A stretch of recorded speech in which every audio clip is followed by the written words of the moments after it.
This is the Scottish Club Rugby Podcast. The Scottish Club Rugby Podcast. With Stuart Cameron and Dale Clancy.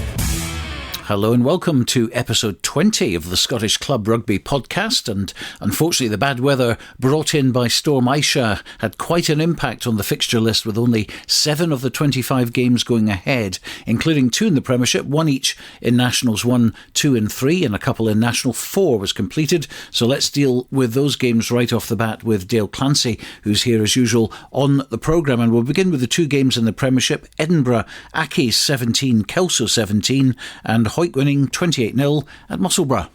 Yeah, the first game, obviously the game we covered at Rayburn Place, was great to see it was on, first and foremost, and it was a competitive game between both sides. Kelso got off to a terrific start, obviously, and I thought after they made that start, they're always a difficult team to try and overturn, but somehow by hook or by crook, Edinburgh Accies got back into the game, and there was points probably towards the end that you felt they could have won it, and obviously Appleson misses that conversion attempt. Pretty confident. I was a really bad kicker, but I'm confident that even I could have got it. But it was challenging conditions underfoot, and that's always a bit of a leveller. You're planting your foot on the ground, it just takes it slipping and moving slightly, which doesn't give you a clean contact. So from a Kelso point of view, they'll be glad that they escaped with a draw, because it could have been one of those games that we've spoke about earlier on in the season. They'd already picked up 2 draws. They could have easily been 2 defeats, and that's one that that could have been a defeat, but they live to fight another day and still chasing down 4th spot. Now Hawick winning 28-0. We've seen Musselburgh, who can score lots and lots of tries and did in the earlier part of the season, so to nil them at home defensively, that's one of their best performances of the season. Bobby Purdy was telling us about how impressed he was with the defensive effort from Hawick, and to nil a team at home, especially a team that are mid-table and before the game are still chasing 4th spot in the league, that just shows the strength that Hawick have. And there has been rumblings about the depth of Hawick's squad, and we know they're strong up front, but there's been a couple of chops and changes in the back division, but defensively you don't win games defending with just 8 men, or the 3 forwards you can bring off the bench. It's a whole squad effort. So to go away from home to a difficult place where, as you say, teams like Musselburgh, they've been able to score tries, to nil them's a huge feather in the cap for Hawick, and again it means they've got that little bit of comfortable cushion at the top going into the final few games. Well, National 1's only game was between GHA and Ayr. It was on the 3G pitch at Braidholme, with Ayr seemingly cruising in front by 33-19, and then losing the game with some late tries scored by GHA. Ended 40-33. We've heard Grant Anderson talking about the personnel that they've had to kind of swap in and out, and that's the gift that you get if you've wrapped up the division with a few games to go. You can start to bring in some of the young individuals and have a look at them. They've got 1 game left this season. They'll want to get it over the line. They can concentrate on cup as well. They'll have an eye on that. They'll want to cause a few upsets. They've got obviously challenging draw in the cup competition, but it just shows that obviously GHA are still no mugs. They can certainly score points, but they'll be a bit disappointed with the season that they've had so far, but they've still got a lot of games left to play. Well, we're going to hear from Ayr's head coach Grant Anderson and his interesting take on Ayr's 2 losses in 2 games later in the podcast. As always, well worth a listen from him. But International 2, Newton Stewart beat Gordonians 18-0 at Bladnoch Park. They're in 3rd place, just 1 point away from Peebles at the top, but crucially they've played 2 games more. Yeah, I think just having a little look at the division there, and Newton Stewart, they pick up another victory, and Gordonians in the landscape of that league aren't too far away, but there is a little bit of a gulf between those 2 sides. But they would have been hoping to pick up a bonus point victory to still stay in touch towards the top of that division. But it gives Peebles, Falkirk, and it certainly gives Lastwade a little bit of hope. And they're probably those 3 teams, even though they're 1, 2 and 4, those 3 teams that are going to be vying it out for promotion from that too. Well, National 3 saw league leaders Preston Lodge in relentless form against the bottom of the table Hamilton, who are still without a win this season. 62-19 that ended, and they're in the driving seat with points on the board, but Orkney in 3rd, having played 3 games fewer, are now 16 points adrift, and that's psychologically not going to do them any favours, and 1 more postponement, they'll be playing in April. Yeah, it's difficult, and I think it seems that the lower down the divisions that we go, there's more games to play, and whether that's pitches or transport or whatever, or early call-offs to try and save the finances, I don't know what it is, but you look down at certainly National 3 and National 4, some teams have still got 6-7 games to play. So, from an Orkney point of view, you're right. I think that psychologically you would rather have points on the board and put a bit of pressure on. And but Preston Lodge still have to be professional about their business. They can't get complacent and think that things are wrapped up. And there's a couple of big weekends coming up for them, certainly. And that'll probably give us a better context in terms of where the promotion place is going to go in National 3. But yeah, still a bit of rugby to play there as well. But yeah, from an Orkney point of view, I think they'll be disappointed that they got another game called off, because it does put a little bit of pressure on the tail end of the season. Either side as well. If you're chasing promotion, you know that the pressure's on because you need to win. Everything else is done. You need to win those games. But there's also the thing that if promotion's gone from them, it's the willingness to commit to what they've done so far this season, because it's been remarkable. So yeah, depending on what way this kind of campaign goes, it's disappointing that we've got all those postponements, certainly. And of course Preston Lodge have to play Orkney at Pennypit, and that's happening on February the 3rd, and that will certainly go a long way to answering maybe a few more questions about that one. The two games in National 4 ended Greenock Wanderers 34, Perthshire 6 and North Berwick 12, Stewartry 41. That result lifting Stewartry above North Berwick in the table into 4th place, but Garnock still way ahead of all the rest in that division as the only unbeaten team in National Rugby with 12 wins out of 12 games. And so do this week, and we're expecting all games to go ahead with Storms Aisha and Jocelyn out of the way. So beginning with the Premiership and a look at the table as it stands. Hawick at the top, 68 points for them. They've played 16, 2 more games to play. Second place Curry played 15, 59 points. Marr are in third on 57, and then it's tight for that 4th playoff position. We've got Edinburgh Accies on 44, Heriot's Blues on 44 but have played 1 game less, Kelso on 42, Musselburgh 40, Selkirk 30, Glasgow Hawks 24 and Jedforest in last place with 5 points. First up then on Saturday, it's Edinburgh Accies at home again this week against Selkirk. Here's Selkirk boss Sesh Henderson. We're really disappointed last week's game was cancelled. However, the game was called off on Saturday morning, so we immediately just got to refocus on this week's game against Accies. Luckily we got indoors at Ian Stark's place last night, so it was a really effective session. Got a lot of work done. So I guess a good side of that is we've no real injury concerns for this week's game, so the squad will remain the same. The guys are now just want to get on that park and start playing. They're buzzing for Saturday to put a show on up at Rayburn Place. I managed to get along and watch them last week, so that was it was going to be a tough battle up front. Really good set of forwards. Again, with some handy backs as well for Accies. So we need to play an intelligent game against them, having no play for 6 weeks. And use the ball when we do get ball in the red zone, make sure we come away with points. Because if we do that and keep the scoreboard ticking over, we'll be in the game. Hopefully the last 20 minutes. Then after that, anything can happen. And if we know we can perform the way we can, then there's no reason why we can't come away with points on Saturday. So a draw for Accies last week didn't really help them, but they're still in the mix, particularly if they can get a win on Saturday. Yeah, I think, getting into the position where they clawed themselves back into that game, is obviously paid dividends in the league table, because they managed to get into 4th spot, and we've said it before, it's about getting points on the board. They've got that in the bank now, and that's where they sit in the table.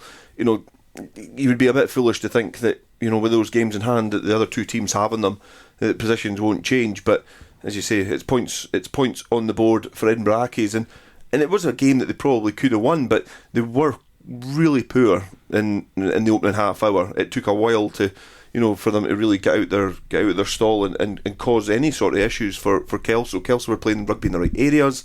They looked composed. They looked like the team that had been playing Premiership rugby for a long time. But when they started to grow into the game, you felt that all the exertions from early on in the game for Kelso started to show, and Edinburgh Accies, their physicality with some of their big ball carriers, certainly the 2 second rows and the number 8. Armstrong was linking up really well, but also setting the target in midfield. You felt that they were causing more problems, and there was almost a shot across the bows for Kelso earlier on, because Appleson dropped it on at the toe and tried to get Kent in with a nice little grubber kick earlier on in the game. It just went over the dead ball line, but that's what they scored from. That was probably should have been the match winning score. But even at the end, Andy Tate's little fumble, a couple of metres shy of the line, just at the base of that ruck in sticky conditions, we could easily be talking about the fact that Kelso, could have picked up the victory. So overall, both teams will be happy with the draw, because there was patches where they both played poorly, but Inbrackis, that's a good game at home again against a border team who probably are quite similar to them. Kelso are different. I think Kelso are quite stuffy as a team. They're difficult to play against, but Selkirk, they like to throw the ball about. They've got a physical pack similar to Inbrackis. They've got expansive backs similar to Inbrackis. Good kickers similar to Inbrackis. So they've got two sides here who could almost cancel each other out, but it's probably quite an attractive game for Inbrackis. And we mentioned the psychology earlier on about Hawick having 3 games less, but no points on the board effectively at that stage, simply because they haven't played those games yet. What about the psychology of Selkirk, who have got really nothing to play for, and yet Inbrackis, obviously, who have got something to play for? It's a difficult one because really the mentality, you need to get across the whole team. You can't have it in pockets. You can't have a couple of individuals really wanting to upset Inbrackis and kind of, if anything, just deal the final blow to any sort of top 4 hopes. So that has to be consistent across the whole squad, and that comes down to what Sesh Henderson needs to do in the training field on Thursday night is make sure that everybody's focused. If anybody's not, he might have some tough calls to make in terms of swapping personnel, but it's rare to see that. But it's getting in that mindset of going out. You're still putting, and most of them are Selkirk guys, so you're still representing your town. You're still putting that jersey on, going out in the field, and you just leave it out there for 80 minutes. But it's difficult to get yourself in that frame of mind. Sometimes it can go the other way, and if you're so relaxed, it can sometimes be when you play your best rugby. And we're talking about players likes of, say Callum Anderson, for example. He's one of the most laid-back rugby players I've seen in a long time, and that might be just the sort of thing that just makes him shine, and he might have a huge thing to say this weekend when it comes to this game. But it's a difficult one because you just have to get the mindset right, and either you go in it with nothing to lose and want to play a certain game of rugby, or you're focused and it's the drive and determination to get you over the line. So yeah, difficult one to call. Well, the next one up is Glasgow Hawks against Musselburgh. Hawks in 9th, Musselburgh 7th. Hawks head coach is Andy Hill. I think the last couple of weeks just highlights how difficult it can be, being a Premiership coach with, the types of things with the weather and obviously playing at this time of year, the kind of challenges that it brings. Obviously, the games were cancelled on Saturday, but even in the precursor to that, training was really difficult to get organised, get in, some sort of quality session where you're quite often working in 5 or 7-a-side football pitches, which doesn't allow you to do anything, real team shape or anything like that. And that was kind of highlighted even more again this week. With Tuesday, we decided to call training off with the forecast within and around Glasgow. Just with guys travelling some distance for us, it was just going to be too risky that we felt that we weren't able to run training, unfortunately. So Thursday will be a much more contact-based session than we would usually have to try and get ourselves ready, because obviously it's been a fair bit of time since, obviously not just Edinburgh's, but even before then, whereby obviously the breaks in between and struggling to get training on quality numbers and then even getting a pitch that you can use. So just makes things challenging this week. So in terms of a squad, it's kind of hard to know where we're at the moment, because we're going to open Thursday up as a real opportunity for guys to go and stick their name down for a jersey. In terms of guys that are unavailable, we know that James Pinkerton's away. He's got his brother's wedding at the weekend, so it'll allow us the chance to see, for example, potential likes of Finlay Callahan at training, this will be his first opportunity to play on Saturday. So if he performs well on Thursday night, that might see him in the 13 slot, having been released from Super 6 previously and due to his injury and time with Warriors. And then within that as well, we've got the likes of James Cooper and Ryan Flett. They're back from their stag do from last weekend, so they obviously then are able to put their hands up for selection again this week as well. The likes of Ryan Howick are available still for work, whereas Lewis Stuart is unavailable as well. So there's a few names there that are kind of been regulars within the squad that will get the chance to put their names up. But at the same token, there's a lot of new names in the list for the team to play Jed, and those guys will still have their opportunity to go away and stake a claim for a jersey on that Thursday night session coming in against Saturday against Musselburgh.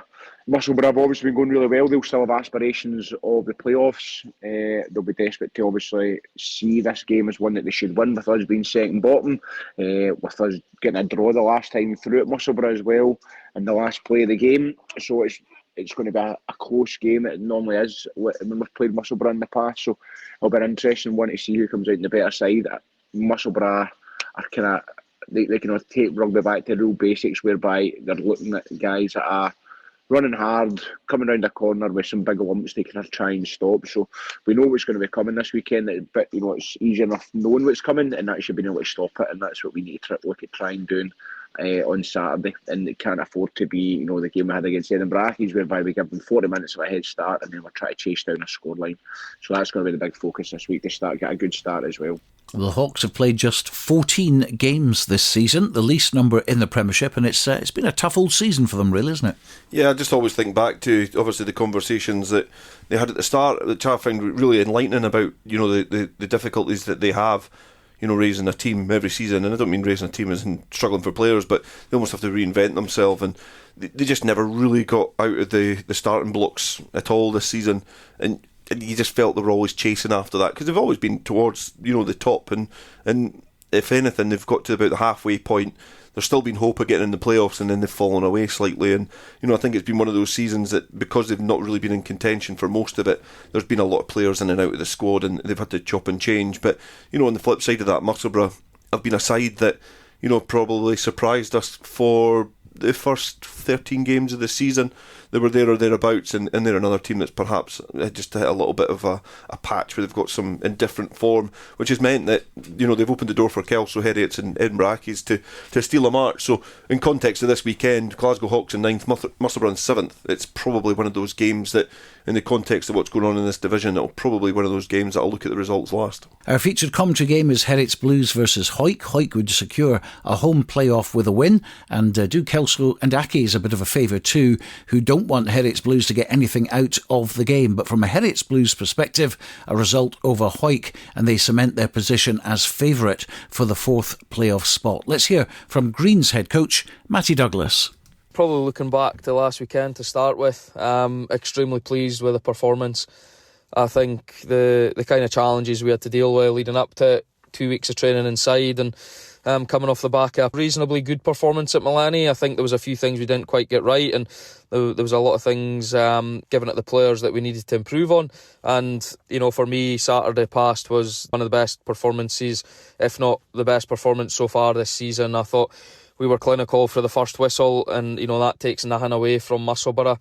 Their team on paper is a quality side, and they caused us some stress at times. But look, we were on it for the word go, and it was a big game context of the playoff positions. Musselburgh still buying for one, and for us, we're still looking at a home semi-final. So look, massive plaudits to the players. I thought defensively, best defensive effort of the season by far.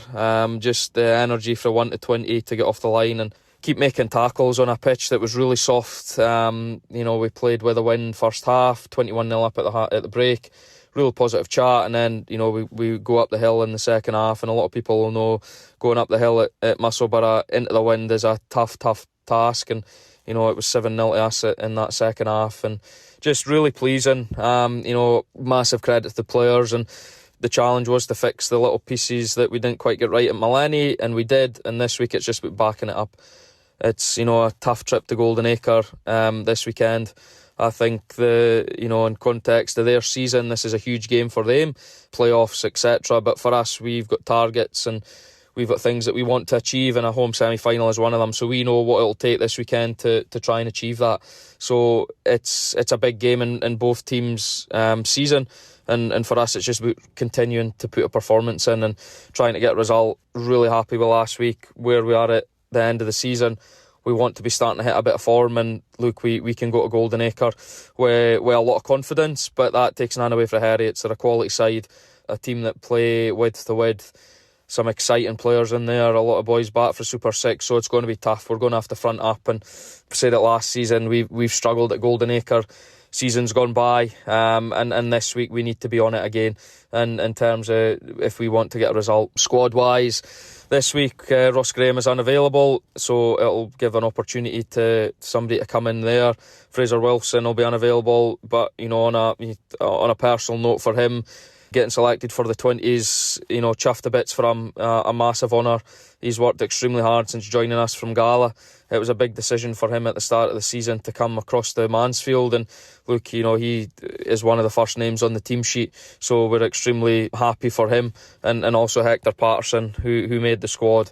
Jay Linton comes back into the selection process this week. That is a massive boost for us. He's been missing since the Kelso game, so but I think takes nothing away for the boys that have came in. I think Stuart Graham, Dan Brooker, Callum Rennick, Connor Sutherland have been outstanding, especially Stuart filling that 8 jersey. So look, it's going to be a tough selection meeting this week in terms of that, back 5, but look, that's that's for us as coaches to delve into. And I think finally, a massive congratulations to Nicky Little reaching 150 appearances for Hawick, absolute stalwart of Hawick rugby. He came back to us last season from however many years he hadn't played for Hawick, and he's just a great guy to have around. The experience he's got, and the level of performance he's playing at the minute, he's playing some outstanding stuff. He's just he's a great bloke to have around, and hopefully continue to get as many games for Hawick as he can. So yeah, massive congratulations to him, and we'll head into this weekend for an exciting trip to Golden Acre.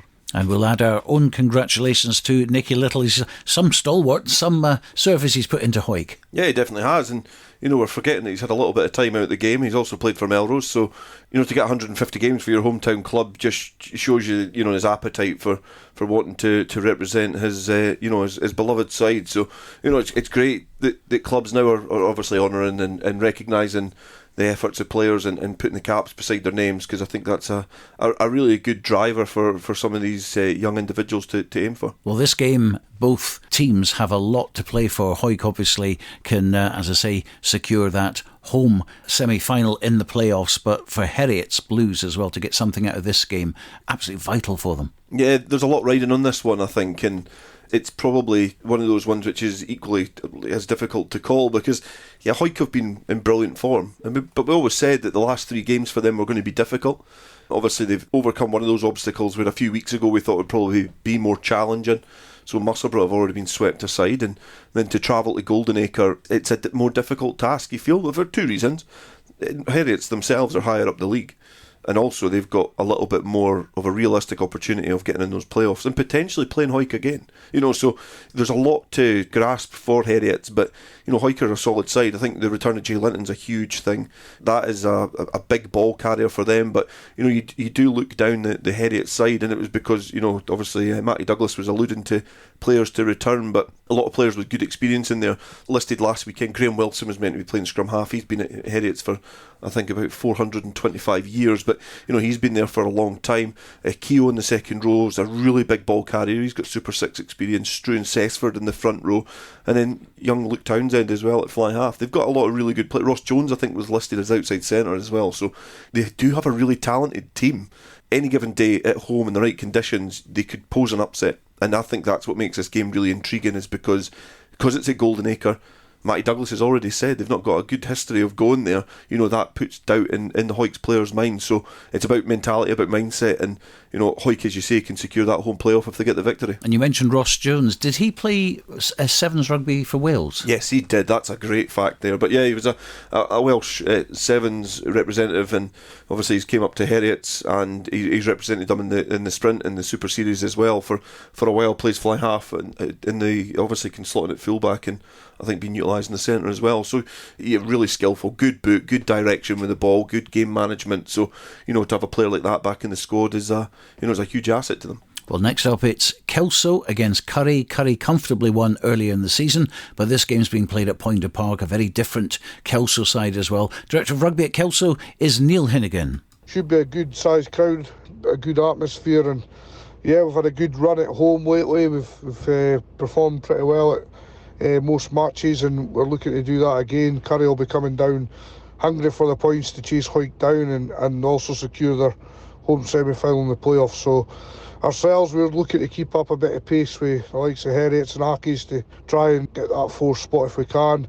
So there's a lot at stake, so it just makes a really big game. Again, it's another free shot for Kelso to prove what they're all about. And last week we were a bit disappointed with the draw up at Ackies. It was a very close match, could have went either way, there's no doubt about that. Possibly a fair result in the end, but one we felt we could have won, just a bit more composure, a little bit more discipline, and maybe even worked a bit harder in defence. We were maybe a bit passive at times, and Ackies were certainly up for it. So it was a really, really hard fought match, and this week at training we've just been working on that, getting into the collisions a bit more and being a bit more dominant. So Curry are going to bring all of that, plus their attacking threat is really strong. Up at Curry early in the season, we lost heavily, and they were really, really good, especially in the wide channels. They were turning defence into attack. The transition was really quick, and at times we struggled to deal with that, and the game ran away from us. So this week at home, we'll just be looking to try and stay in the match again and in the fight, and hopefully we can take Curry all the way and hopefully get the win. And it would just be a really, really big home win for us if we could get it. Well, Kelso lost heavily at Curry, Hawick and Marr, the big three effectively, away from home early in the season. But as we've seen already, they took both Marr and Musselburgh to the cleaners at Poynter Park. They ran Hawick really close, just missing out on 2 bonus points. In fact, they got nothing in that game. They were 1 point short, I think, weren't they? It was 28-20, and they got 3 tries instead of 4. So just missing out there. Then, of course, as we saw what they did with Marr, wrapped it up in the first half. So Curry at home, not going to faze them. No, I don't think it'll faze them. Like, Kelso love being at Poynter Park. They absolutely relish, any game that's going to be at Poynter. And he said, they've taken a few teams to the cleaners. I hope they've taken their shirts to the cleaners as well, because Rayburn Place was absolutely mock it at the weekend. So obviously it's going to be a quick turnaround for the old laundrette in Kelso this weekend. But they'll be really focused on this game. And you look at it on paper, and I think you roll back 15 games when Kelso just entered this division, and you don't know really the lie of the land and where they're going to be sitting in the league, because we know they've got experience. Like we know they've got players like Keith Melbourne in there, Bruce McNeil, Andy Tate's got a lot of experience, Frankie Robson. They've got Dwayne Patterson there, and I think Archie Barber have been immensely impressed with him at fullback, and so they've got good players, and you always knew that, but you didn't know how good they were compared to others in the league. So, sitting where we are now, if you were to say 15 games ago, what do you think about Kelso and Curry at home? You probably wouldn't be thinking there's as much riding on it. But for both sides, there's so much in this game. We were talking about Heriot versus Hawick. This is the same game, just one place down. We've got 2nd versus 6th. And both of these teams are desperate on victories. And you've got to say, at Poynter Park, it's a different game completely than going to Maleny. Both places, for opposition teams are terrible to go to.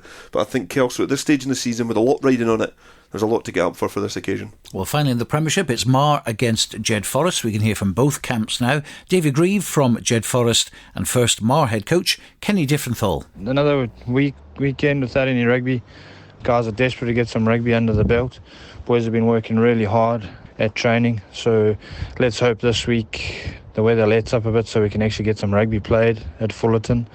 Jed will be a tough task for us, even though they haven't gone really well. They always seem to raise their game against Marr, so let's hope that the rugby goes ahead so we can get a good contest.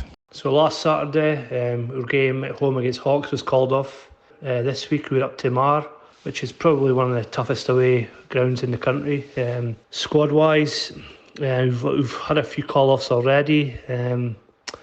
We'll have to kind of wait and see towards the end of the week to see how strong we're going to be. But whether we've got a stronger squad or not, it's got to be a tough game. So we just kind of have to go up there with, again, absolutely nothing to lose and have a go. OK, Jeds gave Marr a good run for their money at Riverside Park, but Fullerton Park, different prospect completely. It is one of the most difficult places to go. It's a real partisan atmosphere when you get there. The Marr spectators, they really back their team. So, it's going to be a tough ask for Jed, and there's as you say, well as was said there, there is nothing to lose, and there's probably never a truer word spoken, because they've got 5 points so far this season, and there's still hope of a victory somewhere. We probably looked at the Hawks game thinking that was probably one of the most realistic ones, but could still be. Yeah, exactly, and it's just about playing the games now for Jedforest, and it does sound a bit dismissive, but it's just about playing the games, getting these fulfilled, trying to have a look at your squad for next season and just take stock again. And Marr have got goals, they've got something to play for in this game. Jedforest don't have as much, just a bit of pride and a bit of personal respect for the kind of club that they represent. So Marr are on a course to try and secure that home playoff. So it's going to be a tough ask for Jedforest. The weather, the conditions, it might be a little bit of a leveller, but if you start making a turgid battle and an attritional battle against Marr, more often than not, I think you're going to come off second best. But if it's dry, if there's a little bit of expansion on the game, you feel that Jed might be able to frustrate them in the forwards and also maybe manipulate them out wide. Talking of Jed, it's good to see Robert Hogg still playing. He's been playing a wee while, hasn't he? Yeah, it was great. I seen it on the team sheet, and I don't know if it was sarcasm, but I did drop a little reaction on Instagram, and he was straight back saying, "Yeah, hopefully the game's called off." No, he never said that at all. It's great to see him. Robert Hogg, I remember playing against him when we were both a little bit younger, and he was always a really difficult player to play against. Quick, he was powerful, he was strong. But one thing he does is he absolutely loves Jed, and it's great to see him, back representing his town and slotting in. And that's the sort of role models, the key individuals, the leaders that you want, coming back to your club when you've got 5 points on the board. You want to see these people coming back, and I said that after the Selkirk defeat. Somehow there was a weird air of positivity around Riverside Park, and to bring somebody like Robert Hogg back, who suffered with injury over the last few seasons, to welcome him back and he can be utilised in the squad is, it's great for the club. He loves the club, he loves his rugby, and it's great to see him back playing. As I said, he's had a lot of injuries in the past, but as he also said, he's a long time retired, so if he can still play and he's still fit enough, get in there, sort of thing. Interesting as well with Jed, they've advertised for a new director of rugby. That's all closed now, so the applications are in now, and really they start with a clean slate next season, don't they? Yeah, I think this is probably breaking news actually, Stuart, that I didn't get the job. No, I didn't even apply. So yeah, I think it is, and I think when you look across the south of Scotland, in particular the borders, I think a lot of the teams, like Jed, like Selkirk, Kelso as well, those teams have been mainstays towards the top end over the last few years. There's a lot changed in industry in those towns over the last wee while as well, and it does give a little opportunity for somebody to come into Jed to reimagine what goes on in that club and perhaps try and modernise it slightly. And I think it's always been a really well run club. It's a great club. It's very welcoming. Their sevens is spectacular, but it perhaps there's opportunities to identify perhaps what there's not a lot of rugby players going about in Jed anymore, and there's ways that you can perhaps reimagine to try and attract them back, and the connections back to the school. And they've always had a really strong youth section as well, and at times when they have been struggling for players in the youth age grade, it's difficult, and it's not nice to see, because they've always been a force in youth rugby. So yeah, a big job for whoever gets it, but I do wish them all the best, because a strong Jedforest in Scottish rugby is it's better than seeing them fall down the leagues anyway. And a quick word about Marr, because I don't think Marr's played this year yet, haven't they? I mean, December the 16th would probably be the last time they played, and they've had games obviously postponed. And their last one, I think, was in fact at Kelso, isn't it? Which was a big defeat for them. Yeah, I think that it's probably one of those. It's probably the best game that they could play then, because there'll be a lot of stop-start. It'll allow them to hit their straps in this game, and again, that's not to be too disrespectful about Jed, but the table tells a story. So if they've not played for a while, it might be that they come out all guns blazing, everybody fully refreshed. They've jogged off the Christmas turkey, or it might be that they're still a little bit rusty, and they might welcome a bit of disjointedness to this game. But whatever way you cook it, I think you've got to look at it as Marr are strong favourites, to pick up a victory and potentially a bonus point victory at home. Well, this is the Scottish Club Rugby podcast with Dale Clancy and me, Stuart Cameron. We're going to have a look at the National 1 table now. Ayr, of course, champions, crown champions, one game to play, 74 points on the board. Melrose in second, 49. Highland, 46. Watsonians, 44. GHA, 41. Glasgow Hawks, 39. Biggar, 34. Gala, 34. GHK, 20. And Dundee, 19. So obviously done and dusted at the top. Still very competitive between second and 8th spot, but we keep looking at GHK and Dundee at the bottom. GHK with 20, Dundee 19. GHK played 15, Dundee have played 14, and the first match that we're going to be talking about is in fact happening on Friday night, 7:30 at Old Annie's Land under the lights between GHK and GHA. A commentator's absolute nightmare. And GHK desperately need the points at the bottom end of the table, while GHA's confidence sky high after Ayr. Yeah, no, I think you've mastered it now. I didn't early in the season, that's for sure. Yeah, GHA played 14 games, GHK played 15, and finally you've been able to master the acronyms there. But it's an interesting game on the Friday night as well, and because GHK are at home, there's nothing better than playing on a Friday night. I think there should be a lot more Friday night rugby. Yeah, it's quite a big crowd, isn't it? Totally. There's a different market for it now. We're so traditionalist in terms of we're going to have a 3 or 2 p.m. kickoff, and we'll also alter it. I know it's driven by other decisions, but we'll alter it around the Six Nations and what have you. There must be a huge appetite for Friday night rugby the way that people live their lives nowadays. Anyway, that's by the by, because in Glasgow they've got Friday night rugby, and GHK will probably get that little bit of a bounce with having some Friday night rugby anyway. And it's going to be challenging for them, because points come at a premium at the bottom of the league, and they've got that 1 point cushion against Dundee. But if they get a negative result on Friday night, you would imagine that Dundee going into their game will hope to take some sort of advantage of it, and they know that what job they've got to do. When you've got the same kick-off times, it's really difficult, because the first thing you ask when you finish your game is, what was the GHK score, or what was your rival's score, where everybody will know come the end of Friday night, everybody will know what job Dundee have to do on the Saturday, which I think makes it intriguing. And if anything, it adds a nice dynamic to this division, because, as you've said, it was wrapped up after about 3 weeks, and Ayr put their hand up pretty early on to say that we're going to dominate the division. So it's good to see this span over the weekend, and I'll be keeping an eye out for those results. Biggar versus Watsonians, that looks a little bit tasty. I mean, two teams who started quite slowly, Biggar in particular, but as of late, they've got some wins under the belt, and Biggar pretty good at home at Hartree Mill. Watsonians going great guns as well. Also took the scalp of Ayr, and this could be an interesting one.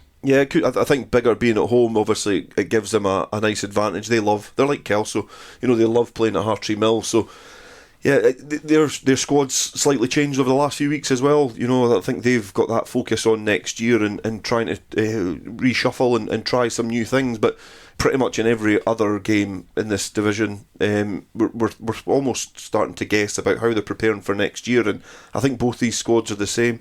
Watsonians picked up a real positive result against Ayr, which nobody's seen coming. Ayr had been an absolute force in this division, so that will allow them to go into this fixture with a little bit of confidence. But Biggar at home, they'll not want to be giving their opposition a sniff, so a difficult place to go, Hartree Mill. But yeah, both sides probably with an eye on next season already. Gala, they're at home to Glasgow Hawks, two sides who like to play expansive running rugby. Here's Director of Rugby at Gala, Ewan Swinton. It was a little disappointing not to get our game last week. It would have been a long journey, but it's one we're going to have to do at some point, so we would much rather have got on with it. I think it's disappointing for Highland too. They had a lot of hospitality booked, and I certainly hope they didn't lose out there. With a bit of luck, they'll get it when we go up there on the 17th of February. So we now move on to Glasgow Hawks at home, and this is a really exciting game for us to look forward to. We had a great game against them up in Glasgow, but we didn't really play our best, but they certainly showed what they're made of, and they are an exciting and enjoyable team to watch. So they're going to bring a really good brand of rugby down to Netherdale. They've got young and exciting backs and a fairly strong pack too. However, we are feeling, as always, positive about the game on Saturday. We will certainly be able to take them on in the forwards. We're going to be really strong there with a strong bench to help up the starting eight. So no worries about the forwards at all. We've got plenty of strength there. The big talking point in terms of forwards is that Robbie Irvin will return from injury. He was suffering from a head knock after the Melrose game, but he has cleared all of the protocols now. So it will be great to see Robbie back, both from the point of view of himself and also from the point of view of his contribution to the team. We are missing a little bit of pace in the backs. I think Ricky Mitchell and Murray Wilson will both be absent due to their own injuries, but Scott Peffers is back in the mix, and we may well see a decent spell from young Mason Brown, who's been playing for the South Under-18s recently, so we haven't seen much of him. So we will take on Accies at their own game. We will hopefully beat them up front. I'm confident that we will. We are a team that likes to run the ball, so we'll run the ball right back at them. So there is lots of prospect for a really exciting game for the fans to watch on Saturday, and have a good night in the club afterwards.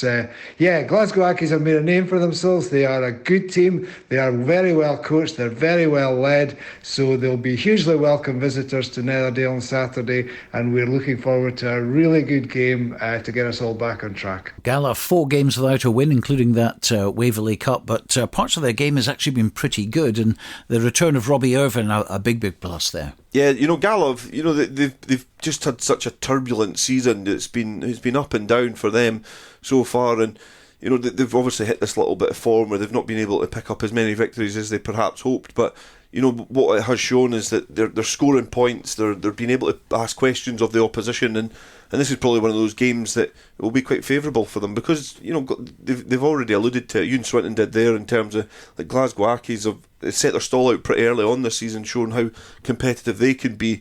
And Gala at home, they know they're going to be able to try and manipulate this big Glasgow Hawks pack and spread them out wide and try and get some joy in the wings. But certainly, as you say, the introduction of Robbie Irvine's a big plus for Gala this weekend. Highland are at home to Ayr, who have lost their last 2 games, as we know, on the road, and they're on the road again this week in Inverness. Ayr head coach Grant Anderson. Our performance on Saturday was much better than the week before, which I was pleased about.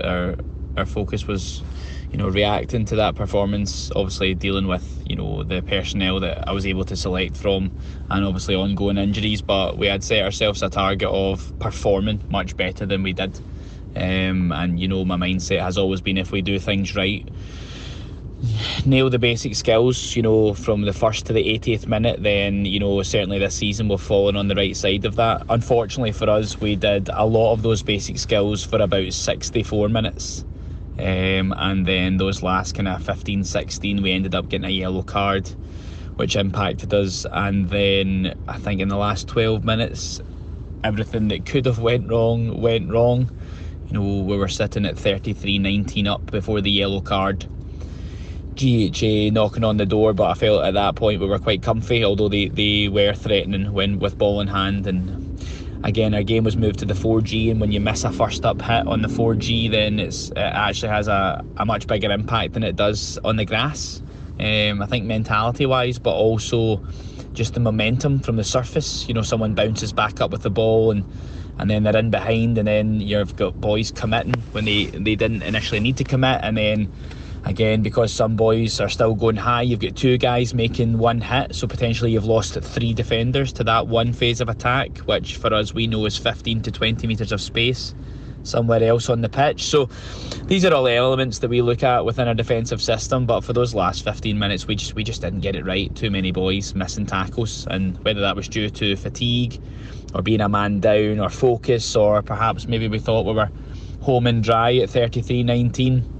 Wee bit of a lesson for us there. But again, I can't fault the majority of the effort, and again with some of the personnel who we had on the pitch, I was pleased to see them kind of step up in that environment in what was a hugely physical game.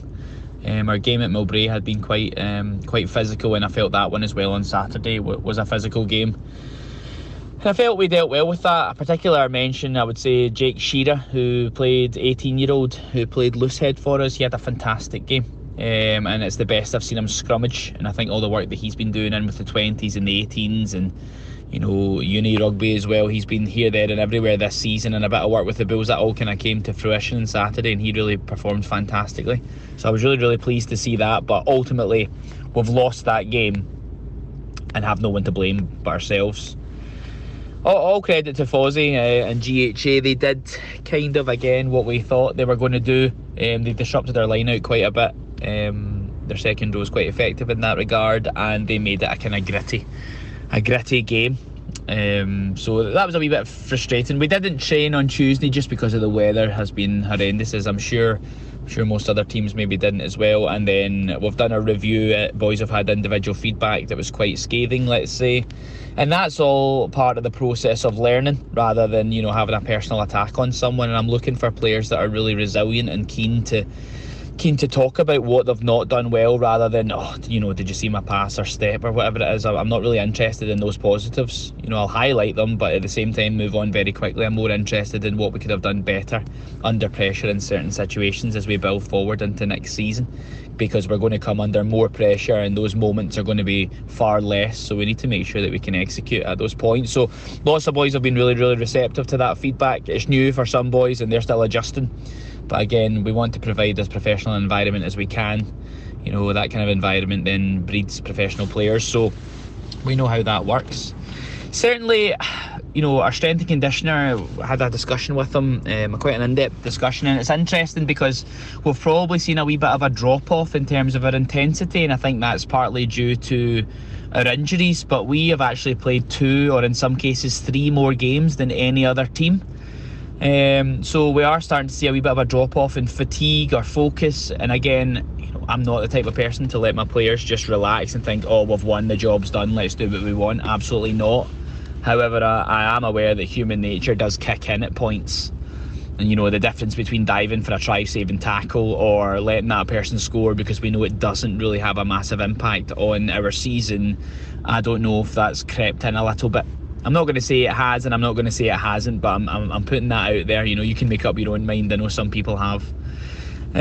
So we turned our attention to Highland, and again, I'd said to you a few weeks ago in my review of that game that we haven't actually shown them anything. We played very poorly. I've just gone through the clips last night and spoke with Cam, our captain, and a few other of the leaders, and if we execute the game plan that we know we are capable of when we have the right people on the pitch, then I feel we have the game, and the ability to disrupt Highland and also come away from a difficult place to go with a victory. Having said that, Highland are a quality team. They performed really well against us at Mowbray, and I'm sure they'll be keen to having us lost our last 2 games, they'll be keen to get another scalp there, and they'll be looking for that. And out with that, one of the coaches of one of the other clubs texted me and said, will you please stop losing to the teams round about us? So I had a bit of a laugh at that. It was quite ironic, but I realise that the league has now turned into a bit of a dogfight for second place because it's so tightly congested. So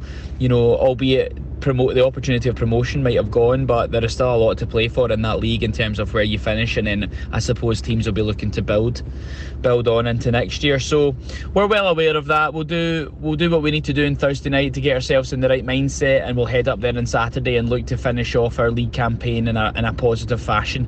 Depending on the players that we have available to select, we'll reassess our target. Ultimately, we want to win the game, but I have also to be realistic in terms of injuries and where we are, and then we will then have a 2-week break before we then begin to build into our cup fixture against Curry, but hoping to come away with a positive result. Well, always interesting to hear what he has to say, and he had a lot to say in that little soundbite there, and a few issues that he raised as well. Yeah, obviously Ian Chisholm got in touch with him. I was going to say, I wonder who that was. I'm just looking at the table and I'm thinking, that's Ian Chisholm, isn't it? Ian Chisholm written all over it. Yeah, it definitely has, and he'd be claiming that text back on his allowances from Melrose Rugby Club as well. But yeah, it was obviously a bit tongue-in-cheek, but showing that at the top of the division and the teams that perhaps we might have thought might be there or thereabouts at the beginning of the campaign, they're picking up results now, but the league is gone, and I think that's really interesting what Grant Anderson says. It's really honest as well in terms of those little moments in rugby games, the mindset of going, look, am I going to put my body on the line and try and bundle this point of touch, or I'll just let them slide in? And it doesn't take that long to think of that. It's just instinctive.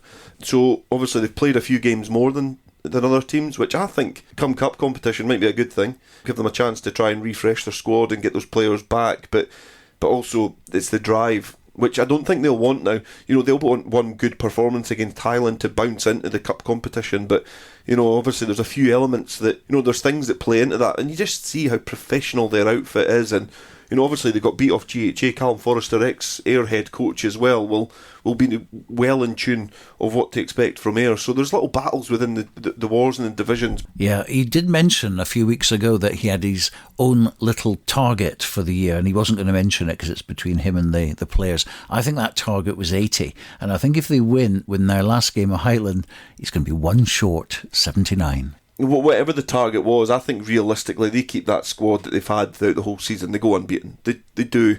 I don't see them beaten by Watsonians or GHA if they've got their fully fit squad, but that's the beauty of a league campaign. Like, things happen which completely change the fate of teams in that league, and fortunately for Ayr, they've done all the hard work at the start. In the first 15 games that they played, they've done all that hard work there that, when injuries start playing into it and they get a couple of defeats, they've already got the trophy in the cabinet, so they don't really need to worry too much about that. But whatever target came after, I think it was the Melrose game that we were there at Milbury, any little target I think they had doesn't really matter, because they got promotion, and ultimately that's the target that Ayr, for the last few years, that's what they've been absolutely chasing down. Certainly have, and they will be the first team in the whole of the National Leagues to finish their campaign, their league campaign anyway, on Saturday at Highland. Well, in the other game on Saturday in National 1, Melrose in second place host bottom club Dundee, and this is one of those that you would put down on paper as a comfortable home win. Here are the words of Melrose head coach Ian Chisholm. Yeah, we're obviously looking forward to getting back to the Green Yards. Our last few games against Gala have been really positive for us, both in result and performance. So we're looking to just add a few layers to what we're doing. We've had a real focused effort this week, and real clear pictures as to where we feel there'll be opportunities and where we feel there'll be opportunities for us to improve on the pictures that worked for us against Gala. Like everybody, I don't think our preparation's been ideal. The weather's been absolutely atrocious. We've had call-offs. I welcomed my third child into the world, so I've been able to make the last 3 training sessions. But look, this is where the benefit of having an outstanding team around you is really obvious. We've got Jerry driving attack, Jerry Brett driving attack, Callum Anderson driving defence, Robbie Brown pushing the forwards in our set piece on. So we're in a really good place in terms of the environment that our coaches are creating, the style of play that we want to play, and we do really think that we're building towards something. Next year we can really put a marker down and find some consistency in our inconsistencies. Squad-wise, we'll not be looking to change too much from the team that was headed up to Glasgow Hawks at the weekend. There's a lot of guys in there that deserve their opportunity. There's a lot of guys in there that are a wee bit upset that they haven't played an awful lot of rugby over the last wee while, but look, that's just the nature of the game. If you take the huff and your head's doing, probably works against you rather than for you. So look, we're excited to see the guys that have got an opportunity to get on the pitch, and we're also looking for the boys that are pushing for positions to kick on now. It'll be pretty interesting to see which way Dale Clancy picks this weekend. So I think over the last few weeks, every team that he's picked, it's went the other way. So hopefully he picks Dundee so that we can get a good win. But looking back to our performance up at Mayfield earlier in the year, I thought it was probably one of our most complete performances. It's a game where it just felt like we clicked in terms of tactical clarity. So now for us, it's just about working on those micro skills, making people better within our systems, within our processes, and then an understanding that we're going to be playing rugby way into potentially the week before April now. So we need to keep the foot down. We need to keep guys motivated, and we need to make sure that guys are loving playing for Melrose Rugby Club. Well, first of all, many congratulations, Ian, on your third child. I don't know where you get the time from, to be perfectly honest. It's rugby all the way. Dissects everything, doesn't he, in this game. And then, of course, there's you. People, of course, do listen to the programme to see what your prediction is, and then they know whether to turn up, really, don't they? Yeah, I think he's got plenty of time for it. I've heard he only takes about a minute and a half, so he can certainly create that time. But yeah, I think on paper this looks like it's certainly going to be a Melrose win, and they've started to hit a little bit more consistency now and certainly pick up some good results, and they're bouncing off the back of some really good performances against Gala as well over the last couple of weeks. So yeah, they go into this with a little bit of form, and off the back of his text to Grant Anderson, I think they're certainly chasing down second in the division. And any other decade when we're looking at a rugby league, we would be looking at Ayr and Melrose at the top of the division. It just happens to be National 1, and Ayr have went out this year, and we know that they're going into the Premiership, but you look at the teams that are left in there, Melrose almost stick out like a sore thumb. Yes, there's other teams in there that potentially have, for the last few years, have been in the Premiership or thereabouts, but Melrose are one of the most decorated clubs that Scotland have had over the last 20, 30 years, and going back even further, but certainly since the professional ranks have come in club rugby, Melrose have been almost head and shoulders above everybody else. So, they're second in National 1 just now. They'll be able to try and replicate what Ayr done this year, and it's building into it. It's building and going towards next year. A win against Dundee is the minimum that you'd be expecting from Melrose. OK, so Melrose against Dundee. We shall see what happens. Let's have a look at National 2. Peebles at the top, 57 points. Falkirk, 56. Newton Stewart, 56. Lasswade, 49. Gordonians, 38. Kirkcaldy, 29. Stumel, 27. Stirling County, 23. Berwick, 20. And Aberdeen Grammar have the 15 points. Now, important to have a look at this a little bit closer. Peebles have played 14, Falkirk have played 14, Newton Stewart have played 2 games more. They're in third place, they're on the same amount of points as Falkirk, but 2 games more, crucially, and that is certainly going to play into this one. So let's have a look at this week. Falkirk against Kirkcaldy, another crucial game for Falkirk as they breathe down Peebles' neck. Yeah, I think that is it's a big game for them. Kirkcaldy they're a difficult opponent, but this is probably a game that really falls into to Falkirk's hands, depending on what way the game goes. Because if they're able to get parity up front, which I feel that they will, they'll be able to probably rip Kirkcaldy to shreds. And the minimum from this, you look at those games now at the top, and they get a bonus point victory and Peebles aren't able to. Falkirk could go above them, and they're then in the driving seat in this division. So there's a lot of big games coming up for both of these sides, but the minimum expectation for both of these sides at the top of the division this weekend is a bonus point victory, and Falkirk, I think, have got the easier task of that. Yes, it's interesting as well because there's only one actual point difference between the two at the top. Falkirk 154 plus, Peebles 153 plus, so very, very tight. And as we'll find out in a minute from when we look at Peebles' Berwick game, it really is absolutely crucial, all these points. Now, Gordonians are going to be playing Aberdeen Grammar, local bragging rights at stake there, but not just that. Obviously, Aberdeen at the bottom of the table have to start winning. Yeah, they do, Stuart, and obviously they've played a game more than Berwick, who are above them in the division, and they picked up a huge victory at Scremerston, a couple of weeks ago with that bonus point victory over their relegation rivals. So it gives Berwick a real cushion as well, because Aberdeen have not really been able to pick up all those bonus points as well, so that 5-point cushion is huge. It's almost a 2-game turnaround in terms of the gap at the bottom of the division. So, and there's Stirling in there as well. They're 23 points. They're not out of the woods yet, but you would say it's going to take a huge effort for Aberdeen and Berwick to be able to go above Stirling in this division. But yeah, Aberdeen, not far to travel this weekend, but yeah, a victory is required against Gordonians, who have little to play for now. Peebles versus Berwick then, a massive game for both teams. They both need the points, and unless it's a draw, and with the amount of draws this season already, we can't rule that out. Someone's going to be unlucky.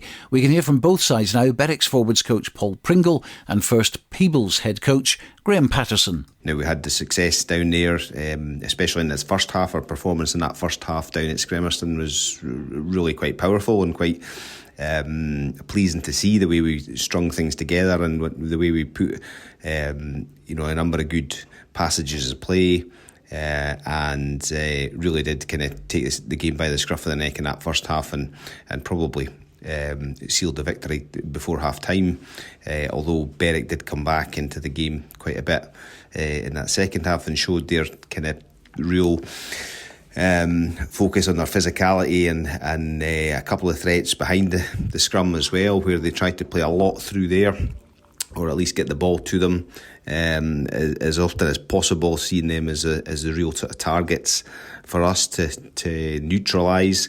And that's what we'll be looking to focus on, is what are their strengths and what are their weaknesses, and try to focus on those to our advantage. We always look to start well. Obviously, most teams always look to start well in games, and it'll be key again to set out our platform and how we want to go out in terms of attack, but also importantly how we defend, and how we defend well against Berwick is going to be key, just to stifle their any opportunities that they have. And we did that pretty well down at Scremerston, and we'll be looking to replicate that, if not even improve it, this Saturday as well. They have a couple of real threats in the backs. The focus will be on starving them of decent possession. If they get any possession, then it's maybe not the best type of possession that they can use off that. They didn't kick an awful lot down there, and I don't think they do. They're not really so much of a kicking team, I don't think, from seeing a couple of their games. So they really like to play more with ball in hand, which comes with threats to us, but also comes with risks as well. So if we can increase those risks for them, that's going to be better for us as an outcome. Pressure is a big thing for us, pressurising them. Pressure is on us, some people will say. In terms of we're sitting at the top, people are expecting us to go out and win. But equally, what I say to the players is the pressure's on these teams coming to us. We're sitting at the top of the table at the moment. Berwick are coming to us, with the pressure of they have to get a victory and come to a top team to get that victory. We will have to soak up that pressure that they will bring. And that's how we cope with it is key to this game.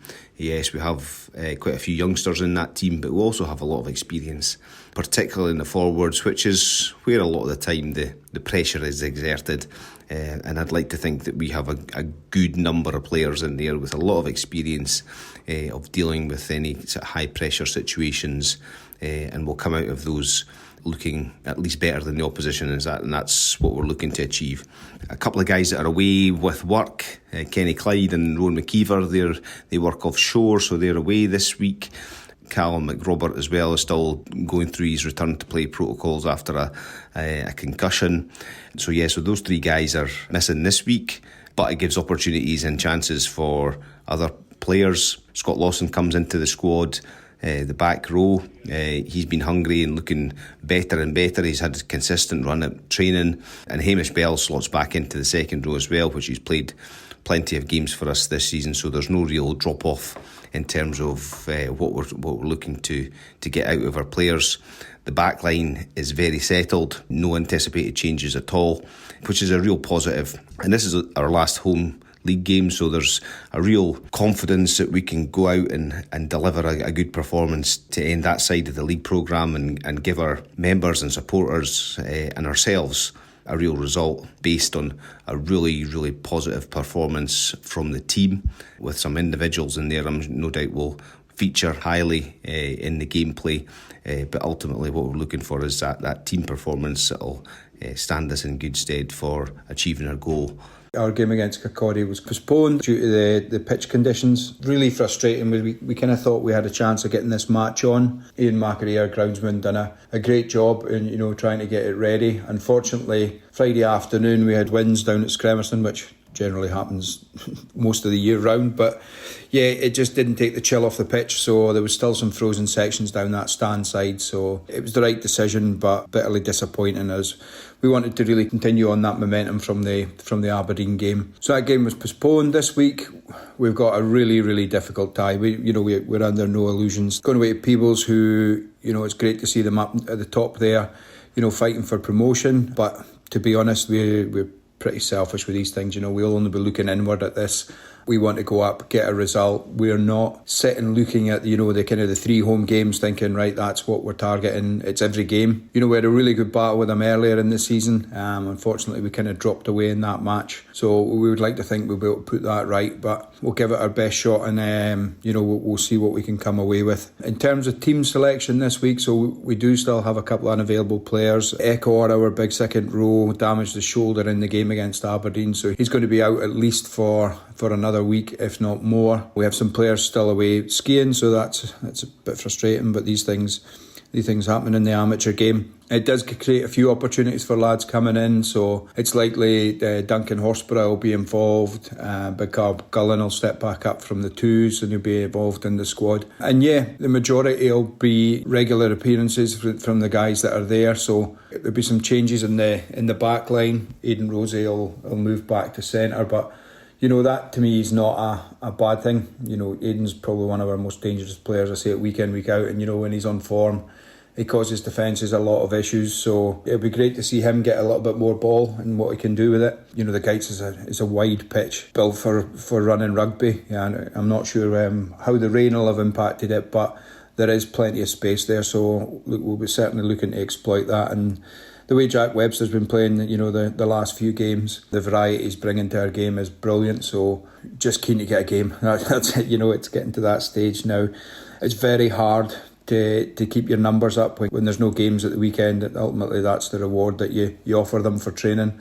So hopefully we're through the worst of it now and we can get a run of games and just build momentum and get ourselves, moving up that table slightly. So fingers crossed everything goes ahead for this Saturday and we'll look forward to the trip to Peebles. Well, Peebles certainly got the better of Berwick at Scrimmerston, but Berwick will have learned from that, and they've been very competitive against the best teams this season. And Jack Webster coming into a bit of form as well. Yeah, Jack Webster, he's instrumental for Berwick. He's a really talented rugby player, and I think, obviously here they're bringing a little bit of variety to their game, which is perhaps something they've been lacking, and it was what they were lacking at home when Peebles came to visit. They were very one-dimensional and didn't really ask too many questions of Peebles on that occasion, and Peebles had a really fruitful first half. And I think going into this game, off the back of the results, Graham Patterson obviously alluded there to some key personnel who aren't going to be available, one of which is Rowan McKeever, who was really good against Newton Stewart, and obviously saying as well, Peebles are top of the pile, and mentioning that people assume that they're going to win. Against Newton Stewart, they should have won. They probably should have won that game in the first 25 minutes, but now it's almost just twisted the this division and the slant at the top of the pile, because I truly believe now Falkirk are perhaps favourites and in the driving seat to go out of this division, because I know what it's like to play Berwick. I know what it's like to go to Bridgehaw as well, in a Peebles shirt as well. So, they're really difficult games. I know what it's like to play Kirkcaldy as well. They're a stuffy team, and I just truly believe that Peebles, if they want to get out of this division, which I know is a big driver for the club for a few reasons, if they want to get out of this division, it's bonus point victories all the way for them, and that's from players as well saying that. That's not solely just my own opinion, which I've formed. I've kind of spoke to a few people and looked at fixtures, and I've been involved in this league since it started at the beginning of the season, and I do think that Berwick can go the Gates and really frustrate Peebles, and it's going to be a really competitive, tight game, especially with the weather that we've seen. Stuart's Melville against Newton Stewart. Newton Stewart needing a win at Inverleith to keep challenging for promotion, and of course hoping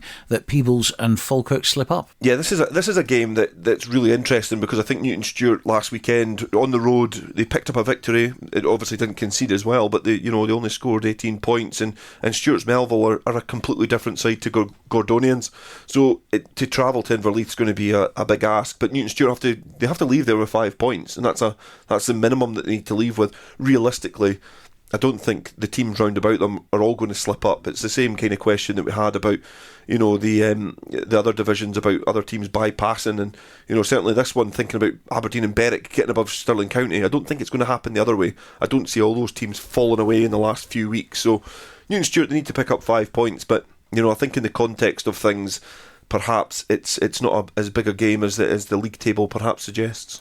Finally, in National 2, it's Stirling County at home to Lasswade. Stirling head coach Craig Deakins. So last weekend, the game against Falkirk, the decision was made at 1:30. We were on the pitch. We tried to warm up, but it was deemed, we deemed it unplayable. It wasn't safe to play. Certainly weren't going to be putting the players at any risk. Interestingly, the pitch right beside us, the away team, which was Kinross, who were due to play Falkirk 2s, came to the same conclusion. Obviously this weekend we've got Lasswade. They're coming up to Bridgehaw to play. They're in the hunt at the top of the table. They're sitting pretty high at the moment. There's still a chance that they could get promoted depending on how results go. So we're expecting a really tough game from them. Our team selection this weekend will pretty much be unchanged from the team that was meant to go out last weekend against Falkirk. The guys were good enough last weekend to get listed. Obviously the game didn't get played, so nobody really did anything right or wrong. If anything, they've had a week off, rest and recovery. We've had a really good week at training, so we're pretty much going with backing up the same sort of team selection. We've got 5 games left, and we're in need of some points at the moment. We're hoping to start picking them up this weekend against Lasswade. We've had a really good week at training. We've got ourselves into a good place. We've got a strong squad.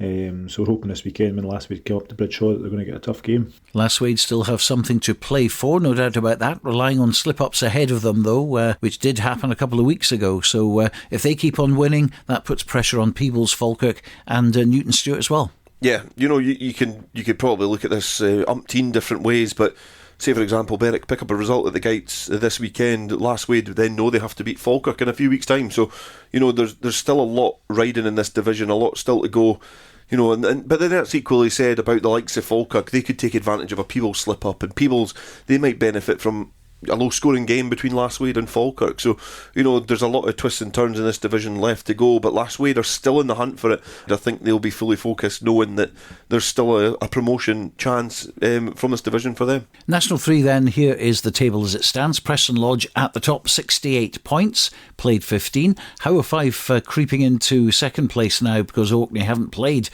for ages. Howe Fife played 15, 52 points. Orkney played 12, 52 points. Then it's Allen Glens, 49. Hillhead Jordan Hill, 42. Boroughmuir, 36. Dumfries, 27. West of Scotland, 25. Cartha Queen's Park, 14. And Hamilton, still without a win, with just the 10 points. Here are the fixtures for this week. Boroughmuir against Hamilton. Hillhead Jordan Hill play Howe Fife. Orkney v Dumfries. Preston Lodge against Allen Glens. And West of Scotland versus Cartha Queen's Park. And I suppose the two which stand out for me there, Hillhead Jordan Hill against Howe Fife. That's 5th against 2nd. And of course Preston Lodge against Allen Glens. Preston Lodge at the top, but Allen Glens in 4th place. And been disappointed. They'll be obviously disappointed with their form in recent weeks because they were very much contesting that promotion spot as well. Yeah, they definitely were. But I think, you look at this division now and it's the two teams, it's Orkney and Preston Lodge, and we alluded to at the start of the podcast that, Preston Lodge are potentially in the driving seat. They've got a tough game against Allen Glens this weekend, but I think the form that PL have been in, they go into that as favourites. And Orkney at home as well against Dumfries, a team who, they've been a bit indifferent in terms of their form as well so far this season. You would imagine there's going to be another couple of victories for those sides in this division, and teams like Howe Fife and Allen Glens as well. They can do nothing but watch on and see who's going to be departing their division. And so to National 4, the table there. Garnock at the top, as they have been ever since the start. Played 12, won 12, 59 points for them. Whitecraigs in second, 51. Strathmore, 46. Stewartry, 40. North Berwick, 37. Greenock Wanderers, 34. Dunfermline, 33. Perthshire, 22. Murrayfield Wanderers, 22. And Ross High, 11. Remember, 3 clubs getting relegated, and it's looking more and more as if it's going to be Perthshire, Murrayfield Wanderers and Ross High, who are pretty much adrift from Dunfermline now. 11 points there, which is not good news for any of those 3 teams. So this week there's 4 fixtures. Dunfermline against Greenock Wanderers, Murrayfield Wanderers versus North Berwick, Perthshire against Garnock, that's 7th versus 1st, and Whitecraigs in 2nd will play Stewartry in 4th. Yeah, obviously this weekend there's a lot of interesting games in National 4 as well, but they all start looking towards Garnock yet again. And although the division still looks a little bit closer, in terms of the points tally, Garnock, they just need to continue and not slip up too much on the way to gaining promotion. But there's some tight battles in there as well. Garnock against Perthshire. Perthshire is a difficult place to go, and they've got something to play for at the bottom of the division because they're almost starting to cut themselves adrift towards the tail themselves. Murrayfield Wanderers as well, who play North Berwick, and obviously Ross High, who are at the foot of the table and certainly staring down the barrel of potentially going down as well. So, a lot of interesting games. Whitecraigs against Stewartry, top of the table, 2nd versus 4th is an interesting battle, but you just think it's a matter of keeping an eye on Garnock and seeing how they travel over the next few games before, they probably consolidate their position as favourites to go up. Only a couple of clubs have played 14 games so far. That's Stewartry and North Berwick, who are 4th and 5th, but plenty of rugby still left in that division, so maybe Dunfermline and Greenock Wanderers not out of the woods yet. But that's just about it for this week. We'll be back on Saturday at 1:30 for a full programme on Rugby Radio, live from Golden Acre for full commentary with Dale and Sam Matthews of Heriot's Blues v Hawick. That's a 2 o'clock kick-off, and then we shall pop over to Poynter Park to join Robin Purdy and David Ferguson for second half commentary of Kelso against Curry, also in the Premiership. So big day at the business end of the season, and to tune in all you have to do is go to rugbyradio.co.uk and click the Listen Live button. Even Dale Clancy can do that. We'll have another podcast for you next Thursday, so do join us then for the only podcast devoted exclusively to club rugby in Scotland. So help spread the word, and we'll see you next week.